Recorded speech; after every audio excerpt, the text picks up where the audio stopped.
Saka pa raw natatanggap na kopya ng complaint ni Sunshine Cruz ang kampo ni Cesar Montano. Ayon sa abogado ni Montano na si Attorney Joel Ferrer, agad silang nagpulong ni Montano matapos mabalitaan ang pagsasampa ng reklamo ni Sunshine kahapon. Nagtataka raw si Montano kung bakit siya inaakusahan ng panggagahasa ng kanyang asawa. Inimbitahan daw siya noon ni Sunshine para lumabas kasama ang mga bata dahil Mother's Day. Sa bahay na rin daw ni Sunshine natulog noon si Montano. At kung may nangyari man daw sa pagitan nilang dalawa, ay kagustuhan daw nila ito at walang panggagahasang naganap. Pero paninindigan daw ng kampo ni Sunshine na rape ang nangyari. Sa kaso naman ng kanilang mga anak, mas gusto umano ng mga bata na manatili sa poder ng kanilang ama. May usapan na yan sila na pagpatuloy yung sustento, etc. So nagbigay na nga naman ng sustento noon si Cesar, pero 3 buwan lang eh.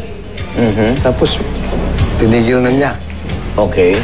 So siguro, saka yun may nangyayari between that time up to yesterday, marami nang nangyayari between the couple. So siguro, Sunshine decided to take legal action. Na-interview ko yung panganay kagabi.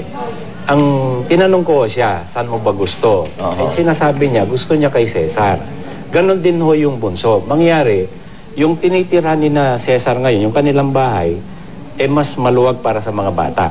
Mas nakapaglaro sila ng gusto. Ang sabi ho ni Angelina and to court, gusto niya kay Cesar na manatili dahil pag na kay Sunshine siya, gawa nung kaso na hinaharap nila, baka hindi na raw nila makita si Cesar. At yun nga ang problema dyan. Ina-apply ni Sunshine ang protection order. So, ang ano dito talaga